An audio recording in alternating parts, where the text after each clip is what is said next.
जय श्री राम। हरियाणा न्यूज देख रहे हैं आप और मैं हूं आपके साथ विनय चौधरी।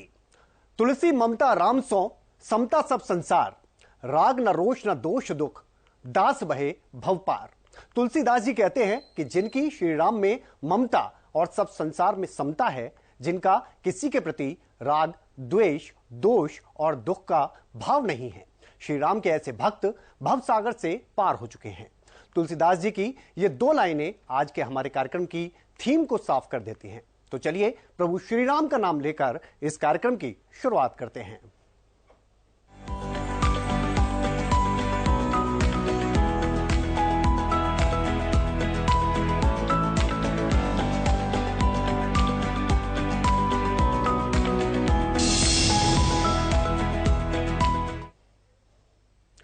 अयोध्या से 15 किलोमीटर दूर सराय राशि गांव में आज बड़े उत्सव का माहौल है। एक तरफ प्रभु राम की प्राण प्रतिष्ठा है, तो दूसरी तरफ गांव में 1100 सूर्यवंशी ठाकुर जीवन में पहली बार पगड़ी पहनने जा रहे हैं, क्योंकि उनका सैकड़ों साल पुराना प्रण आज पूरा हो चुका है।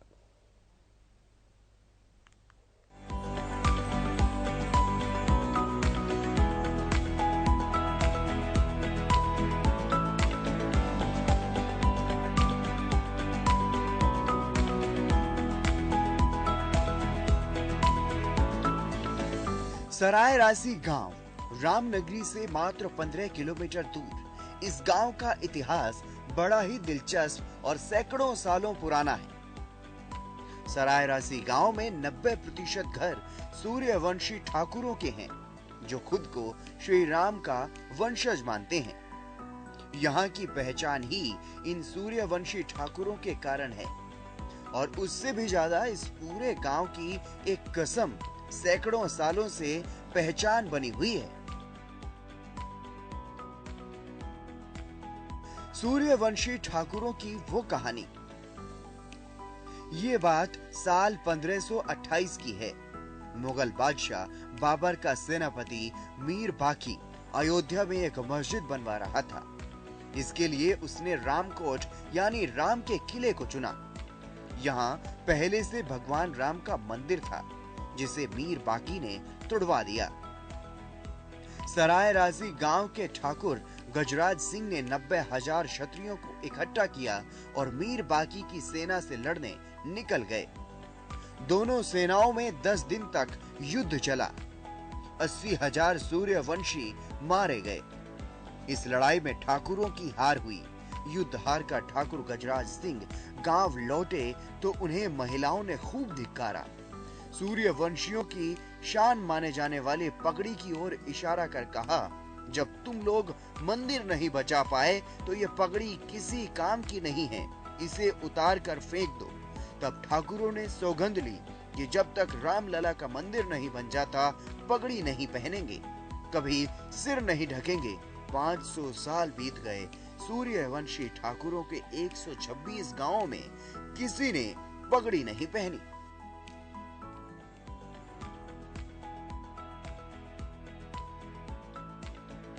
8 पीढ़ियां इस कहानी को सुनते हुए अपने पुरखों की सौगंध को निभाते हुए गुजर गई। अब 9वीं पीढ़ी राम मंदिर बनते देख रही है। अब सराय राशि गांव समेत सूर्यवंशी ठाकुरों के 126 गांवों में इस बात की खुशी है कि उनके पूर्वजों की कसम पूरी हो रही है। एक कसम और कई बंधन। गांव में 500 साल से बेटियों की शादियों में मंडप नहीं लगाया जाता। लड़के दूल्हा बनकर भी पगड़ी नहीं पहनते। न ही कोई चमड़े के जूते पहनता है, न ही शादी के समय शान दिखाने वाला कोई काम होता है। ब्रिटिश राइटर कनिंघम ने लखनऊ गजेटियर के 66वें अंक के पेज नंबर 3 पर लिखा है कि अयोध्या के मंदिर पर मुगलों के आधिपत्य की जानकारी मिलते ही करीब 6 मील दूर बसे सूर्यवंशीय क्षत्रियों ने बाबर की सेना पर चढ़ाई कर दी। युद्ध में हजारों हिंदू शहीद हो गए और बाबर की सेना जीत गई। सेनापति मीर बाकी मंदिर ध्वस्त करने के अभियान में कामयाब रहा। ऐसा है सूर्यवंशियों का ये गांव। सरायरासी गांव की कुल आबादी 8000 है। राम मंदिर से 14 कोस में फैले गांव में सबसे बड़ा गांव है सरायरासी। सरायरासी गांव में 90% घर सूर्यवंशी ठाकुरों के हैं। पहले तो कसम खाई, यहाँ जाकर दर्शन नगर बाजार के पास सूरजकुंड का पोखरा है, इसी पर कसम खाई और कसम खाकर गए लड़ने। 7 दिन युद्ध चला, धासारी हो मतलब 7 दिन उनका जो है खत्म हो गए। तब वहाँ से जब वो खत्म हो गए तो वहाँ से शाही सेना पटन कर यहाँ तोप लगवा कर गजराज सिंह का घर गढ़ा करवा दिया। हमारे बाबा दादा बताए कि इसी हुआ था। फिर हम अपने बच्चों को बताए, बोले रीत सदा चली आई, प्राण जाए पर वचन न जाई। उस वचन को निभाने के लिए भगवान राम बेवजह 14 साल वनवास काटे, तो हमारे लिए तो कौन सी बहुत बड़ी बात थी। हम तो उन्हीं के वंशज हैं, उन्हीं को कौन है। अब आज अगर राम मंदिर बन रहा है तो शायद हमसे ज्यादा खुशी इस संसार में किसी को नहीं होगी। इसलिए नहीं होगी कि तो हम तो ठाकुर गजराज सिंह के हैं, दूसरे जो है हम सूर्यवंशी ठाकुर हैं, भगवान राम के ही वंशज हैं। मंदिर जो है तोड़ करके उसको मस्जिद का स्वरूप दिया गया, तो हमारे पूर्वजों ने प्रण ठान लिया कि जब तक मैं भगवान राम का जहाँ जन्म हुआ था उस स्थान पर जब तक उनका नवनिर्माण नहीं कर देंगे, उनके स्थान को विराजमान नहीं कर देंगे, तब तक हम ना तो छाता लगाएंगे, ना तो पगड़ी बांधेंगे और ना तो पैर में कोई चमड़े इत्यादि का धारण करेंगे। वो आज तक उनके वंशावली में लोग उसको ग्रहण कर रहे हैं। अब बच्चे छोटे मोटे हैं वो अपना ग्रहण कर लेते हैं, लेकिन जो मध्यम श्रेणी और बुजुर्ग हैं वो तो बिल्कुल कतई नहीं करते हैं। हाँ, वो अपने प्रण पर सुनिश्चित हैं।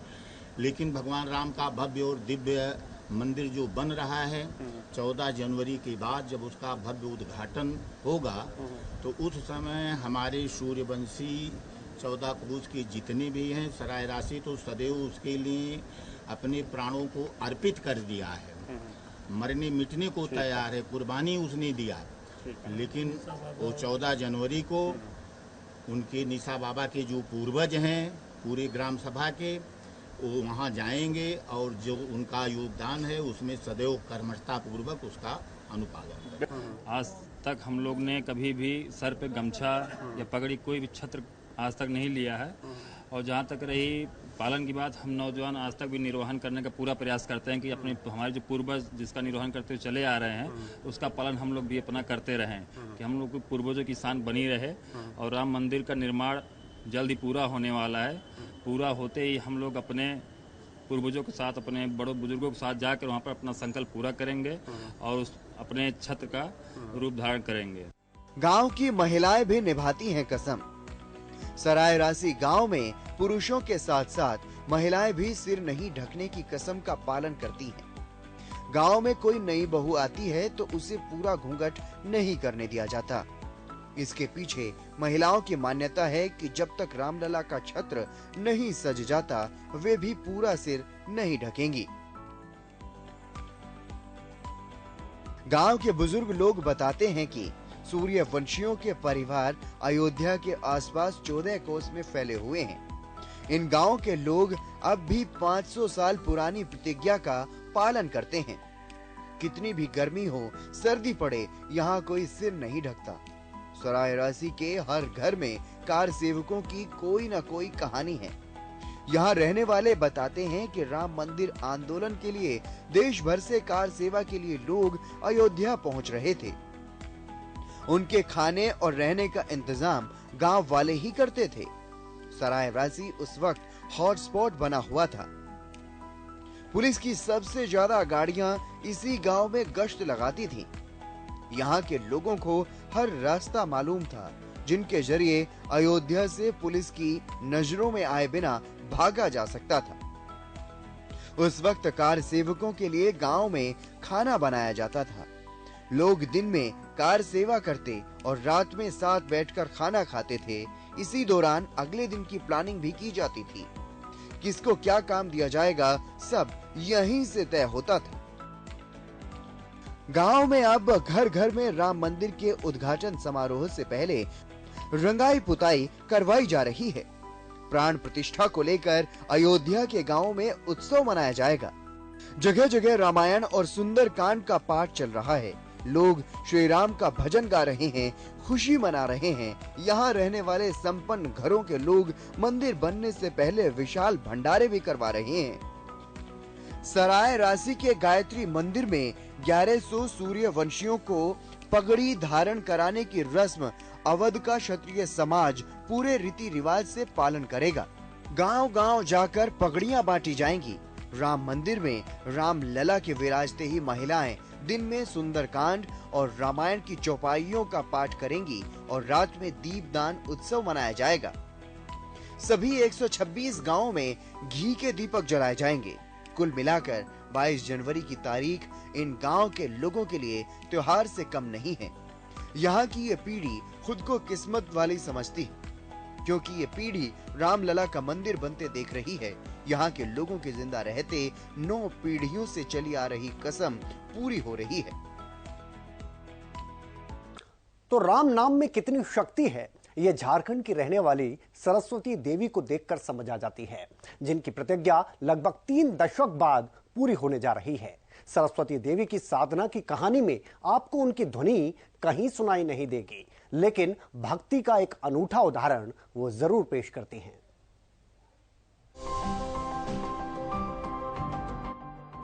सरस्वती देवी की साधना को सलाम। 31 साल बाद बोलेंगी राम भक्त सरस्वती देवी। जब टूटा था ढांचा, अब टूटेगा मौन व्रत। इधर प्राण प्रतिष्ठा, उधर प्रण हुआ पूरा।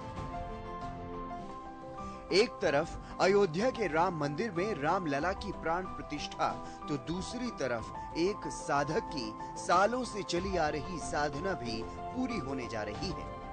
हम बात कर रहे हैं झारखंड की 85 वर्षीय बुजुर्ग सरस्वती देवी जी की। सरस्वती जी बीते 31 साल से मौन व्रत लिए हुए हैं।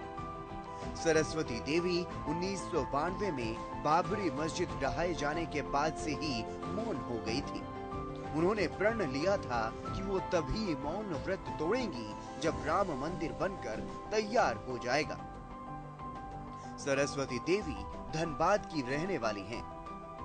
वे परिवार के साथ राम मंदिर देखने पहुंच चुकी हैं। सरस्वती देवी के परिजन बताते हैं कि अयोध्या में वो मौनी माता के नाम से मशहूर हैं। हम लोगों से वे इशारों में बातें करती हैं, कोई कठिन बात कहनी हो तो लिखकर बताती हैं। परिवार वालों ने ये भी बताया कि 1992 से 2020 तक वो दोपहर में 1 घंटा बोलती थी। जिस दिन प्रधानमंत्री नरेंद्र मोदी ने अयोध्या में राम मंदिर की नींव रखी, तब से वे पूरी तरह से मौन हैं। सरस्वती देवी ने 6 दिसंबर 1992 को बाबरी मस्जिद ढहाने के दिन प्रण लिया कि जब तक राम मंदिर बनकर तैयार नहीं हो जाएगा, तब तक वो मौन रहेंगी। जब से मंदिर के उद्घाटन की तारीख की घोषणा हुई है, तब से वह बेहद खुश हैं। ये नीति गोपाल दास जी की प्रेरणा से ये बराबर अयोध्या जाती रहती थी और अभी भी जाती है। तो नीति गोपाल दास जी की प्रेरणा से ये जब वहाँ बाबरी मस्जिद का ध्वंस हुई, उस समय ही प्रण ले ली कि जब तक राम लला को हम नहीं देख ले अपने हाथ से इस मंदिर में, तब तक मैं मौन व्रत में रहूंगी। और आज तक मौन व्रत में करीबन 30 साल हो गए। 22 के बाद देखे 22 को इनका मौन व्रत टूटने। सरस्वती देवी अपने दूसरे बेटे नंदलाल अग्रवाल के साथ रहती हैं। Nandlal Bharat Coking Coal Limited में कार्यरत हैं। नंदलाल की पत्नी इनू बताती हैं, हमारी शादी के कुछ महीने बाद ही वो मौन हो गईं। वे भगवान राम की आराधना में ही लीन रहती हैं। वे अपनी बात इशारों में कहती हैं। ज्यादा कुछ समझाना हो तो लिखकर बताती हैं। सरस्वती देवी सुबह 4 बजे उठ जाती हैं और 6-7 घंटे ध्यान में लीन रहती हैं। नित्य गोपाल दास जी के सामने ही खुलेगा, उनके शिष्यों के सामने। अयोध्या से जो नित्य गोपाल दास जी के शिष्य द्वारा इनको बुलाया गया है। सरस्वती देवी को पूरा इलाका उन्हें मोनी माता कहकर ही पुकारता है। 1986 में पति के निधन के बाद से उनकी राम नाम में आस्था बढ़ी। उन्होंने अपना जीवन राम के नाम समर्पित कर दिया। साल 2001 में उन्होंने मध्य प्रदेश के चित्रकूट जाकर 7 महीने की तपस्या भी की थी, उसी जगह पर जहां रामायण के अनुसार भगवान राम ने अपने वनवास का बड़ा हिस्सा गुजारा था।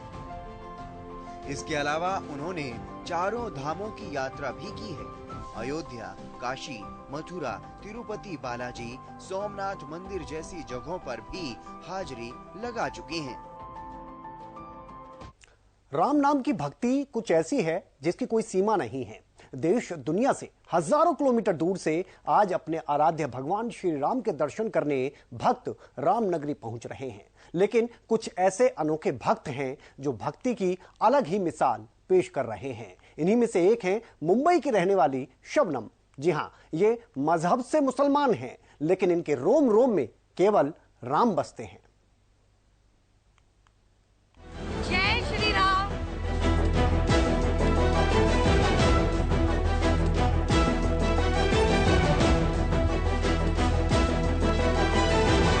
कण कण में राम, हर मन में राम। जय श्री राम। राम के नाम ने तोड़ी धर्म की सीमा।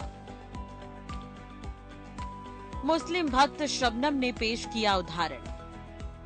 मेरे जन्मों के सारे पाप मिट जाएंगे, राम आएंगे। मुंबई से पैदल अयोध्या के लिए निकली राम भक्त शबनम। आज के समय में राम भक्त शबनम एक मिसाल पेश करती है। ये भारत की संस्कृति को दर्शाती है। ये उस वाक्य को सिद्ध करती है कि हमारा देश भाईचारे का देश है। यहाँ किसी धर्म, किसी जात की सीमा नहीं है। यहाँ आस्था के लिए कोई धर्म की दीवार नहीं होती। और अगर कुछ तथाकथित धर्म के ठेकेदार इस दीवार को खड़ा करने की कोशिश भी करते हैं, तो शबनम जैसी शख्सियत इन दीवारों को और इन सीमाओं को तोड़ने का काम करती है। सर पर हिजाब पहने, हाथ में भगवान श्री राम की ध्वजा लिए ये लगातार चल रही है। हर कदम के साथ श्री राम का नाम लेती है। जगह जगह हर धर्म के लोग इनका स्वागत कर रहे हैं। इन तस्वीरों को देखकर मन बड़ा ही सुखद अनुभव करता है। माथे पर लाल तिलक है, जो ये बयां करने के लिए काफी है कि हर मन में राम है, कण कण में राम है। देश भर से भक्त राम की नगरी अयोध्या लोग पहुंच रहे हैं। मुंबई की शबनम भी रामलला के दर्शन करने के लिए पैदल ही अयोध्या निकली है। शबनम ने कहा, न पैसा लगेगा न खर्चा लगेगा, एक बार जय श्री राम बोलकर देखो, अच्छा लगेगा।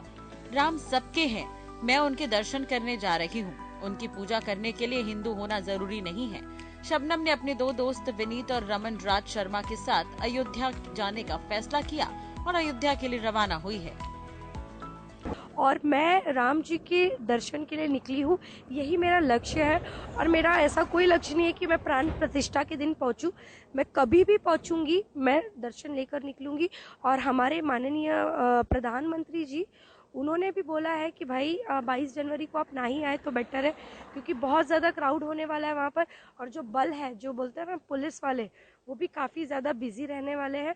तो कहीं ना कहीं उनको प्रॉब्लम ना हो, हम लेट ही जाएंगे। देखिए, हाँ, मैं मुसलमान हूँ, मैं सनातनी मुसलमान हूँ। थोड़े बहुत दिक्कतें तो आती रहती है, विरोध लोगों का देखने मिलता है, लेकिन ऐसे सड़कों पर मुझे विरोध प्रदर्शन किसी का नहीं दिखा। शबनम रोज 35 से 40 किलोमीटर का सफर तय करती है। अब तक सैकड़ों किलोमीटर का सफर तय कर चुकी है। रात में कहीं सुरक्षित स्थान पर रुक जाते हैं। लोगों का बेहद सहयोग मिल रहा है। वैसे तो रहने के लिए टेंट रखा है, लेकिन शबनम के स्वागत के लिए जो लोग मिलते हैं वे अपने घरों में रहने के लिए निवेदन करते हैं। घर का बना भोजन भी खाने पीने को मिल रहा है। शबनम कहती है कि राम की पूजा करने के लिए हिंदू होने की आवश्यकता नहीं है, बस दिल साफ होना चाहिए। अगर आप अच्छे इंसान हैं तो राम जी आपके हैं, वे सबके हैं। मैं मुस्लिम हूँ तो ऐसा नहीं है कि मैं क्यों राम जी के लिए जा रही हूँ। मेरा ये मानना है कि मैंने हिंदुस्तान की धरती पर जन्म लिया है। बाप दादा ने पड़ोसी मुल्क का रास्ता नहीं चुना। बचपन से मैं राम जी के बारे में सुनती आ रही हूँ। रामायण देखी है, महाभारत देखी है, रामलीला देखी है। राम जी के बारे में जानने के लिए काफी उत्सुकता है। मैं अक्सर मथुरा जाती हूँ, वहाँ बहुत सुकून मिलता है। आप तो ये मान लीजिए कि मुंबई मेरा पहला घर है तो मथुरा दूसरा। शबनम कहती है कि मुझे परिवार का पूरा सपोर्ट है। हर दिन घर पर बात होती है। यात्रा के शुरुआती दिनों में महाराष्ट्र में संवेदनशील क्षेत्रों से गुजरी तो कुछ नकारात्मक परिस्थितियों का सामना करना पड़ा। बस यही दर्शन करने वाले हैं, बहुत सारी चीज़ें मन में मनोकामना है वो राम जी के सामने हम बोलने वाले हैं, बस यही और कुछ नहीं। देखिए, भक्ति के लिए मन में आना ज़रूरी नहीं है, बचपन से मानते हैं राम जी को, बस आया दिमाग में, हम निकल पड़े राम जी का नाम लेके। शबनम के दोस्त रमन राज शर्मा और विनीत पांडे कहते हैं कि सफर को इतने दिन हो चुके हैं, हमने तो सोचा भी नहीं था कि हमें इतना प्यार मिलेगा। राम जी का नाम लेकर निकले थे, अब तक 600 किलोमीटर चल चुके हैं। लाखों की तादाद में राम भक्त अयोध्या पहुंच रहे हैं। कोई मीलों दूर से साइकिल पर चलकर अयोध्या आ रहा है तो कोई पैदल यात्रा करके रामलला की एक झलक पाने को हर प्रयास कर रहा है। मजहब से मुसलमान और मन में राम नाम लिए शबनम का एक एक कदम आज करोड़ों लोगों के लिए एक संदेश दे रहा है। संदेश की इंसानियत सबसे बड़ा धर्म है और परमेश्वर एक है। Special desk, Haryana news. तो भगवान श्री राम के अनोखे भक्तों में शामिल एक ऐसा भक्त है जिसे देखकर तो आप हैरान रह जाएंगे। प्रभु श्री राम के भक्तों में एक ऐसा नन्हा भक्त भी शामिल है जो सैकड़ों किलोमीटर की यात्रा तय कर अपने प्रभु के दर्शन करने पहुंच रहा है। लेकिन यह भक्त और इसकी यात्रा अनोखी है क्यों, इस रिपोर्ट के जरिए देखिए।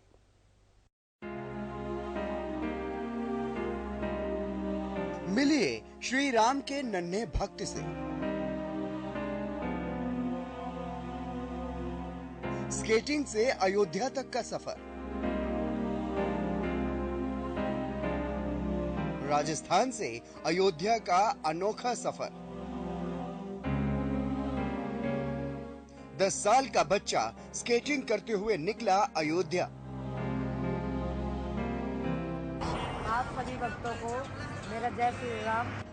तो आज मेरा पहला दिन है। कोटपुतली से अयोध्या की दूरी 704 किलोमीटर है और मैं स्केटिंग से जा रहा हूँ। 700 से ज्यादा किलोमीटर की दूरी 8-9 दिन में होगी पूरी।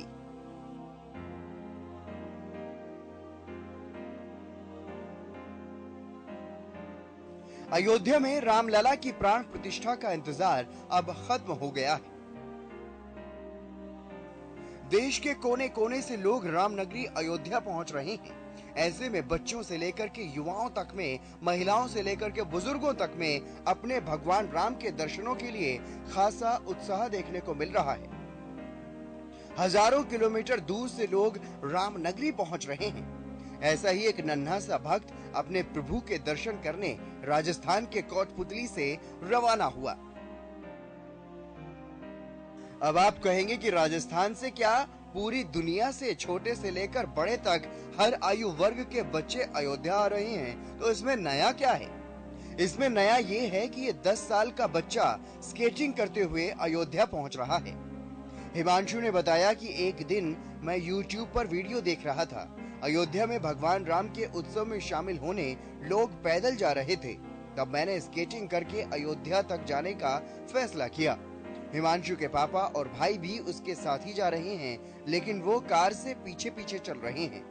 हिमांशु ने बताया कि अयोध्या तक की पूरी दूरी 704 किलोमीटर है और वो पूरे रास्ते स्केटिंग करते हुए जाएगा। हिमांशु का कहना है कि अयोध्या तक का सफर पूरा करने के लिए श्री राम की कृपा साथ है।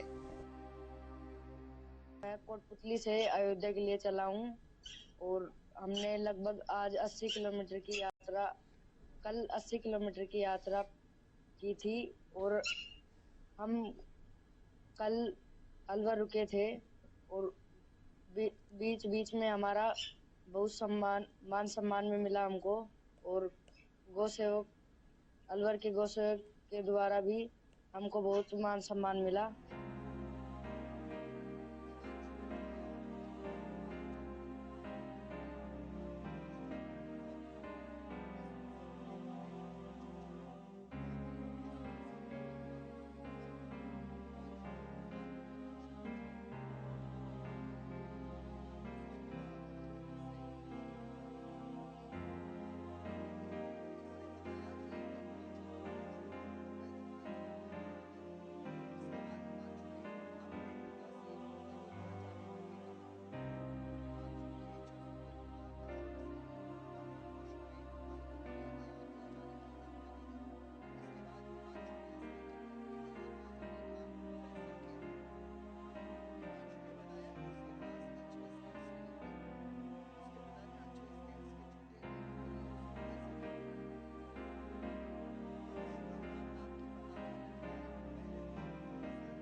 तो अगर आप किसी के प्रति सच्ची निष्ठा रखते हैं तो चाहे वो आपका घर हो या कोई मंदिर, भगवान की प्राण प्रतिष्ठा तो पूरी हो ही जाती है। सरस्वती देवी और सराय राशि गांव के सूर्यवंशी परिवारों ने यह सिद्ध करके भी दिखाया है।